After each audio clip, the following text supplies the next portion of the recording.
வணக்கம். நம்ம வாழ்நாள் சேமிப்பை எல்லாம் ஒன்னா சேர்த்து ரொம்ப வருஷ கனவான ஒரு சொந்த வீட்டை கட்டலான்னு முடிவெடுத்திருக்கிறீங்களா? அப்போ கண்டிப்பா இந்த விளக்கப்பதிவு உங்களுக்காகத்தான். வீடு கட்டும்போது நடக்கிற மிகப்பெரிய நிதி மாயங்கள்ல இருந்து உங்க கஷ்டப்பட்ட பணத்தை எப்படி பாதுகாக்கிறது அப்படிங்கறத தரவுங்களோட இன்னைக்கு நாம பார்க்க போறோம். வீடு கட்ட போறோம்னு முடிவானதும் ஒரு பில்டரை தேடி போய் நம்ம கேட்கிற முதல் கேள்வி என்ன? உங்க ஸ்கொயர் ஃபீட் ரேட் என்ன அப்படின்னு தானே. இந்த கேள்வி பார்க்கறதுக்கு ரொம்ப சாதாரணமா தெரியலாம். ஆனா உண்மை என்னன்னா, தமிழ்நாட்டுல வீடு கட்ட நினைக்கிற 90% மக்கள் பண்ற மாபெரும் நிதி தவறு இதுதான். இத பத்தி முழுசா தெரிஞ்சுக்க நாம 5 முக்கியமான விஷயங்களை இப்ப பார்க்க போறோம். ஸ்கொயர் ஃபீட் ரேட் மாயை, மறைமுக கட்டணங்கள் மற்றும் தாமதங்கள், BOQ மாஸ்டர் பிளான், உறுதியான ஒப்பந்தங்கள், அப்புறம் ஸ்மார்ட் பேமெண்ட் முறை. இதையெல்லாம் வரிசையா பார்க்கலாம். Hello everyone, welcome to Connect and Build. We're so excited to have you here. Sit back, relax, and enjoy the video. Let's get started.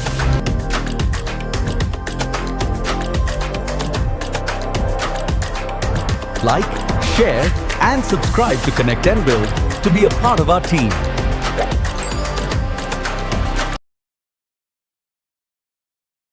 முதல்ல இந்த ஸ்கொயர் ஃபீட் ரேட் மாயனா என்ன? குறைவான ரேட் சொல்றது எப்போதுமே ஏன் ஒரு நல்ல விஷயமா இருக்காதுன்னு தெரிஞ்சுக்கலாம். இப்போ ஒருத்தர் 2200 ரூபாய் கோட் பண்றாரு, இன்னொருத்தர் 1800 ரூபாய் கோட் பண்றாருன்னா 1800 ரூபாயை ஓகே பண்ணா நமக்கு 4 லட்சம் மிச்சமாகும் நாம நினைப்போம். அதுதான் மாயை. ஆனா நிஜம் என்ன தெரியுமா? அந்த ரேட் வெறும் வீட்டின் மேற்கூரை இல்லனா தரை அளவை மட்டுமே குறிக்கிறது.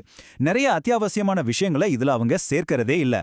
அந்த ரேட்ல எதெல்லாம் வராதுன்னு தெரிஞ்சா நீங்க நிஜமாவே ஷாக் ஆயிடுவீங்க. ஒரு 10,000 லிட்டர் தண்ணீர் தொட்டி, செப்டிக் டேங்க், காம்பவுண்ட் சுவர், மெயின் கேட்டு, வீட்டின் முகப்பு design, current main board, borewell, இப்படி எந்த விஷயமே அந்த ஸ்கொயர் ஃபீட் ரேட்ல அடங்காது.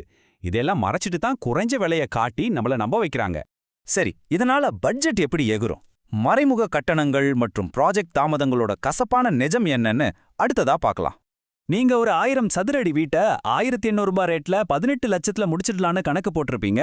ஆனா வேலை பாதியில நடக்கும்போதே காம்பவுண்ட் சுவருக்கு தனி காசு, தண்ணீர் தொட்டிக்கு இவ்ளோன்னு சொல்ல ஆரம்பிப்பாங்க. கடைசியில உங்க பட்ஜெட் உங்க கையை மீறி 25 லட்சத்துக்கு மேல போய் நிக்கும். பட்ஜெட் எகிர்றது மட்டும் இல்ல, அந்த குறைந்த விலைக்கு ஒத்துக்கிட்ட பில்டர் அதை எப்படி பேலன்ஸ் பண்றாருன்னு கவனிச்சிங்களா? ஆரம்பத்துல பிரீமியம் சிமெண்ட், பிராண்டட் கம்பின்னு சொல்லியிருப்பாங்க. ஆனா நிஜத்துல தரம் குறைஞ்ச லோக்கல் பிராண்டுகளை யூஸ் பண்ணுவாங்க. நீங்க கொஞ்சம் நல்ல தரமான டைல்ஸ் கேட்டா, நாங்க ஸ்கொயர் ஃபீட்டுக்கு 30 ரூபாய் தான் ஒதுக்கியிருக்கோம், மீதியை நீங்க தான் உங்க கையிலேருந்து தரணும்னு வற்புறுத்துவாங்க. பிரச்சனை இதோட நிக்காதுங்க. முதல் மாசம் 6 மாசத்துல வீட்டை முடிச்சு தரோம்னு சொல்றத நம்பி 30% அட்வான்ஸ் கொடுத்துருப்போம். ஆனா 6வது மாசம் போய் பார்த்தா உங்க சைட் அப்படியே காலியா இருக்கும். வேலையாட்கள் யாருமே இருக்க மாட்டாங்க. 12வது மாசம் வரும்போது ஒரு பக்கம் வீட்டு லோனுக்கான EMI கட்டணும், இன்னொரு பக்கம் வாடகை வீட்டுக்கும் காசு கொடுக்கணும்னு மிகப்பெரிய பொருளாதார நெருக்கடியில நாம மாட்டிப்போம். இந்த மாதிரியான நிலைமையிலிருந்து தப்பிக்கிறதுக்கான அல்டிமேட் தீர்வு தான் BOQ மாஸ்டர் பிளான். கட்டுமான நிபுணர்கள் என்ன சொல்றாங்கன்னா, எந்த பில்டர் ஸ்கொயர் ஃபீட் ரேட் சொன்னாலும் அதை அப்படியே நிராகரிச்சுட்டு BOQ கேளுங்க. BOQனா என்ன? வீட்டின் அஸ்திவாரத்துக்கு தோன்ற மண்ணுல ஆரம்பிச்சு கடைசியா அடிக்கிற பெயிண்ட் வரைக்கும் என்னென்ன பொருட்கள் வேணும், எவ்வளோ தேவை, அதோட மார்க்கெட் விலை என்னன்னு 100% வேலைகளையும் உள்ளடக்கிய ஒரு துல்லியமான லிஸ்ட். இதுதான் வீடு கட்ட ரொம்பவே பாதுகாப்பான முறை. வெறும் BOQ மட்டும் பத்தாது, அது கூடவே ரொம்ப உறுதியான ஒரு கட்டுமான ஒப்பந்தம் இருக்கணும். அந்த ஒப்பந்தத்துல என்னென்ன இருக்கணும்னு தெரியுமா? கம்பி, சிமெண்ட், இதுக்கெல்லாம் டாடா, JSW இல்லைன்னா ராம்கோன்னு எந்த பிராண்ட் யூஸ் பண்ண போறாங்கன்னு பேரை தெளிவா குறிப்பிடணும். டைல்ஸுக்கு ஒரு ஸ்கொயர் ஃபீட்டுக்கு 60 ரூபான்னு ஃபினிஷிங் பட்ஜெட்டை கண்டிப்பா ஃபிக்ஸ் பண்ணணும். ஆசீர்வாட் அல்லது ஜாகுவார்னு பிளம்பிங் பொருட்களோட பிராண்டையும் சொல்லிடணும். இது எல்லாத்தையும் விட ரொம்ப முக்கியமானது தாமதத்துக்கான அபராத விதி. இந்த அபராத விதி எவ்வளவு பவர்ஃபுல்னு நீங்க தெரிஞ்சுக்கணும்.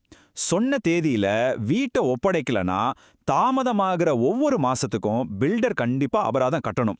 இந்த ஒரு வரி உங்க ஒப்பந்தத்துல இருந்தா போதும், எந்த பில்டரும் உங்க ப்ராஜெக்டை பாதியில விடவோ தாமதப்படுத்தவோ யோசிப்பாங்க. உங்க பணத்துக்கான சட்டப்பூர்வமான பாதுகாப்பு இதுதான். அடுத்து நாம கவனிக்க வேண்டியது பணத்தை எப்படி கொடுக்கிறோம் அப்படிங்கிற ஸ்மார்ட் பேமெண்ட் முறை. செய்யாத வேலைக்கு நாம பணம் கொடுக்கவே கூடாது. பணம் கொடுக்கறதுலயும் ஒரு தந்திரம் இருக்கு.